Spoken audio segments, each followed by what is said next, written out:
Warning: viewer discretion is advised. The following video contains mature content.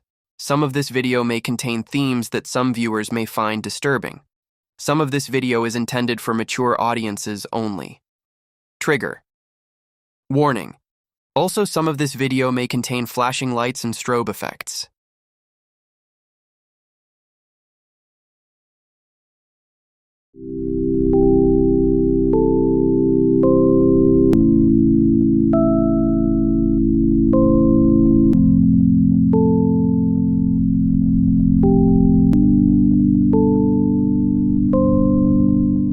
Aloha. Welcome. My name is Kaleo. Sit with me. Feel that breeze?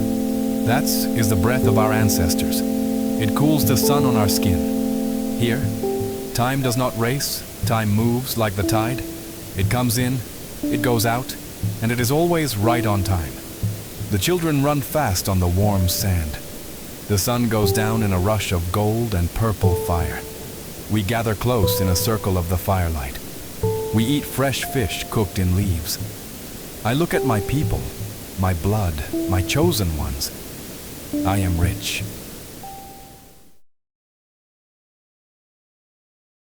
The night is deep, and the heavy air of the valley smells of sweet tiar blossoms. I pull my woven mat closer to the floor, ready to let my tired eyes close. Outside, the soft whisper of the reef is a lullaby that has comforted our people for 1,000 generations. Then, the earth shudders. It is not the gentle rocking of a passing tremor. It is a deep, angry groan from the belly of the ancient peak, the mountain we thought was dead. The ground rolls beneath my mat like a wild wave. I rush outside into the dark. A terrible sound of the mountain splits apart, throwing blinding red fire into the heavens. The stars vanish behind a thick, choking blanket of black ash. Burning rocks rain down upon the thatched roofs, and the smell of sulfur fill the night. To the shore! To the canoes! The elders scream through the chaos, but the anger of the mountain has woken the anger of the ocean. The tide rushes backward, exposing the bare coral reef, only to return as a massive, towering wall of black water. We run, carrying children and the sacred bone carvings of our ancestors, the cold sea rising fast around our knees. We throw ourselves into our voyaging canoes. Hand over hand, we push the heavy wood into the churning, violent foam. Out on the open ocean, we look back. Our island, our beautiful home, is nothing but a burning red wound in the sea. While at sea, raindrops hit like sharp stones. The horizon vanishes completely. Cold water floods the canoes. A massive wave flips the canoes. Powerful currents pull men, women, and children down. The finale cries are drowned out. The storm passes as quickly as it came. Morning light reveals a flat, empty sea. One man, Kaleo, clings tightly to a broken paddle. King Ranji speaks with his sons. There has been a crash from the outer reef. Look closely. Do you see movement on the wreckage? Prince Matahi responds, "The waves are too high, father. I see no figures, but the sea is spitting broken wood onto our shores. If anyone survived that impact, they are likely dragging themselves into the tree line as we speak." King Ranji, we cannot wait for them to make themselves known. Take the warriors. Scour the northern beaches and the high cliffs. If you find any man breathing, you must end his life before he open his eyes. Prince Kiahi, father, we do not even know if a single soul survived that crash. Why must our first instinct be blood? If there are wounded men, we should show them mercy. King Ranji, mercy is a luxury that will destroy us, Kiai. If even one outsider breathes our air, he threatens our existence. If they find the sacred pools, they will discover the daughters of the deep. They will see the scales of the silver and gold, and they will return with fleets to enslave them and conquer us. No one can ever know we exist. Prince Matahe, father is right. A living tongue can speak. A dead man tells no tales to the passing merchant ships. If we find survivors, they die where they lie. Prince Kiahi, there is another way to protect the people and the secrets of the deep without murdering helpless castaways. Let us go out to look for them. If we find anyone alive, we do not bring them inland. King Ranji, and what would you do with them, Kiahi?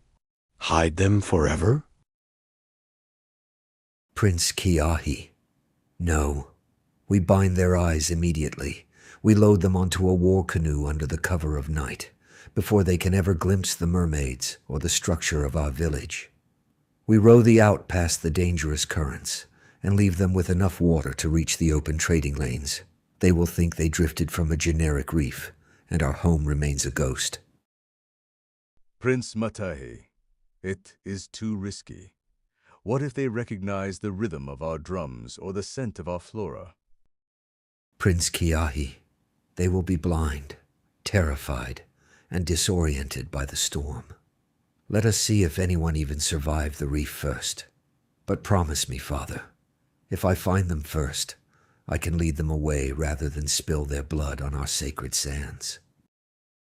Inside the royal grounds, the air grows heavy with the scent of roasted taro and burning torch oil. The king's words hang like an axe over the reef. Outside, pressed against the woven hibiscus, bark wall, stands Princess Nohealani. Her heart hammers against her ribs as she hears her eldest brother, Matahi, promise death to anyone who washed ashore.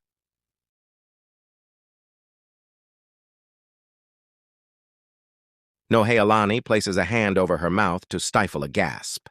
Die where they lie. The words ring through her head like a war drum. She knows the sacred law of the island, and she knows the silver and golden, tailed daughters of the reef because she is one, and they must be protected at all costs. But the thought of her brothers hunting down half-drowned, bleeding men in the dark turns her stomach to ice. She listens closer, hoping Keaha's gentle heart can sway their father.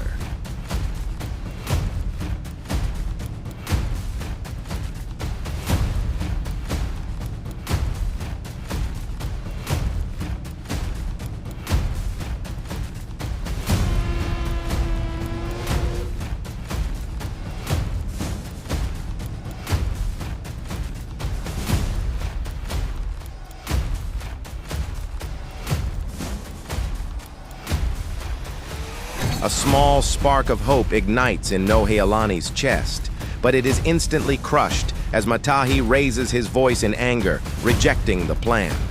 She realizes the king's mind is set. Blood will spill tonight on the white sands unless someone stops it. Terrified by the looming slaughter, she turns on her heel and flees into the moonlit palms. Her bare feet fly over the roots and cool earth, desperate to reach the queen's quarters before the warriors march. Nohealani bursts into the queen's quarters, her breath catching in her throat, her eyes wide with panic. Queen Hina turns from her loom, immediately sensing her daughter's terror. Nohealani? Mother, you must stop them. Ships has broken on the reef. Father ordered Matahi to kill any survivors to protect the mermaids. Kiahi wants to save them, but Father will not listen. Breathe, my flower. I know of the boats. I have felt the unrest in the tides all evening. But they are preparing to march. We cannot let them spill blood on our sands. The land is too loud with fear right now. Come, let us walk down to the southern cove. Wash the terror from your skin and swim into the deep with me. Nohealani, now! Mother, there is no time. Queen Hina, there is a story from before you were born of another shipwreck and the true reason your father fears the world beyond the reef. Only the ocean is safe enough to hold this secret. Come. Queen Hina and Nohealani slip silently through the palms. They reached the secluded southern cove where the water is calm. Stepping onto the wet sand, they dive seamlessly into the cool obsidian waves. As the water surrounds them, a magical change takes hold. The moonlight catches the sudden shimmer of scales as they gracefully adapt to the ocean's embrace. With powerful rhythmic movements, they glide effortlessly into the deep, leaving the world of the shore behind. The Queen and Nohealani turn toward the quiet, dark trenches, finding peace beneath the waves.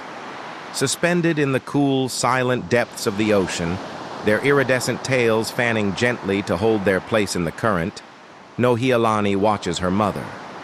The Queen's eyes reflect the distant moon above the surface as she begins to speak, her voice traveling underwater like a haunting melody. Queen Hina, look at me, Nohealani, and remember that our skin carries the history of a tragedy you were never meant to know.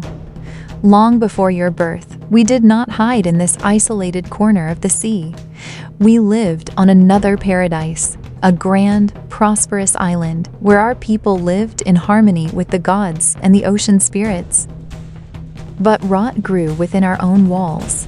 A faction of our own blood turned their backs on the gods, blinded by greed and a hunger for power.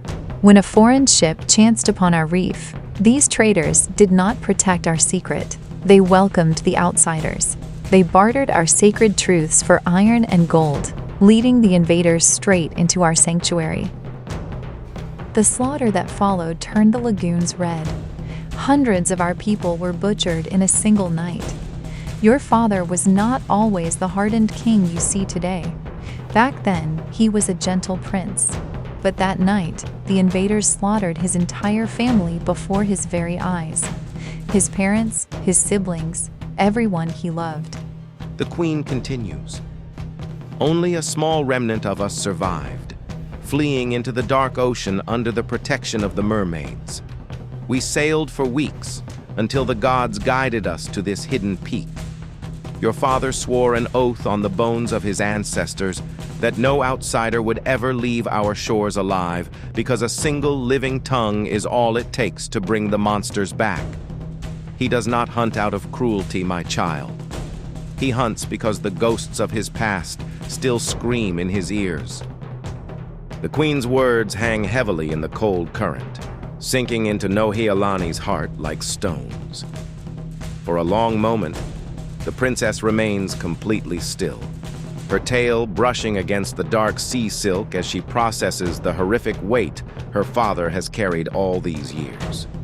When she finally speaks, her voice is small, laced with profound sorrow but stubborn hope.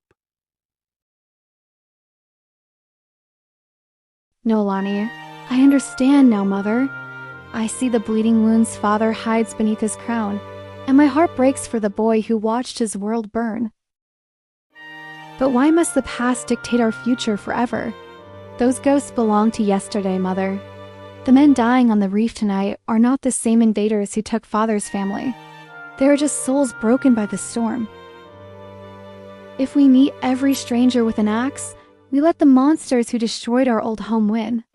We turn ourselves into the very cruelty we fled from. Ranjiwei doesn't betray our secrets. It preserves our humanity. Why can't things be different now? Why can't we protect our shores with cleverness and mercy, instead of washing away our own spirits and innocent blood?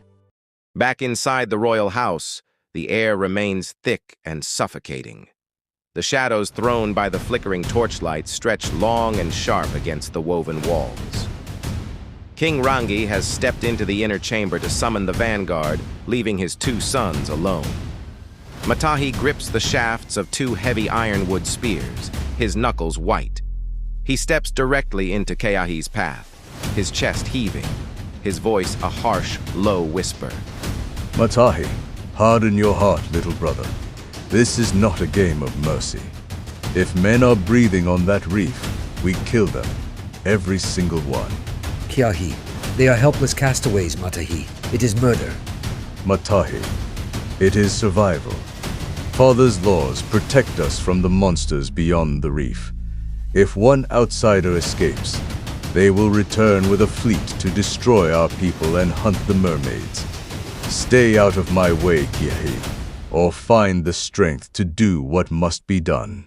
The warriors stormed the beach under the dark sky, spears raised for a slaughter. They searched the shattered wood and tangled sails littered across the shore, but find only silence. No footprints mark the sand, and no bodies wash up in the surf. The reef has swallowed everyone, leaving the island's secrets safe and the brothers staring at an empty sea. Believing the ocean had done their grim work for them, Prince Matahi and his warriors marched back to the village, satisfied with the empty shore. But they had failed to check the jagged rocks of the western cliffs. There, hidden by the shadow of the overhanging palms, a lone man dragged himself from the frothing surf. Coughed up by the tide, gasping and battered, he collapsed onto the hidden sand, the first outsider to breathe the island's air, alive and entirely unnoticed. Tucked deep within the shadow of the western cliffs, the exhausted sailor lay motionless as the dark night slowly gave way to dawn. The rhythmic lapping of the tide and the dense canopy of palms hid his ragged breathing from the island's scouts. As the first golden rays of the morning sun broke over the volcanic peaks, they warmed his battered skin. He remained deep in a restorative sleep, completely unaware of the dangerous laws of the paradise he had washed onto, and still completely unseen by the village. The morning sun woke the sailor, who groaned as he pushed himself up from the wet sand. He scanned the towering peaks and unfamiliar currents, realizing this uncharted place existed on no map. Looking out at the empty horizon where his ship had shattered, a crushing weight hit his chest. No other voices called out. He was completely alone, the sole survivor of his crew on an unknown island. Khalil, I can't stay in the open like this. If there are beasts, or worse, hostile tribes, I'm a dead man. I have to find shelter, somewhere to hide until I can think straight.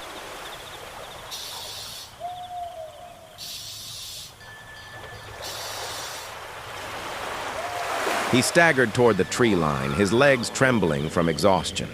Cutting through the thick ferns, he suddenly froze. Peering through the dense foliage, he spotted a small, weathered structure half swallowed by vines. It looked like an abandoned fishing shack, silent and hidden from the rest of the world.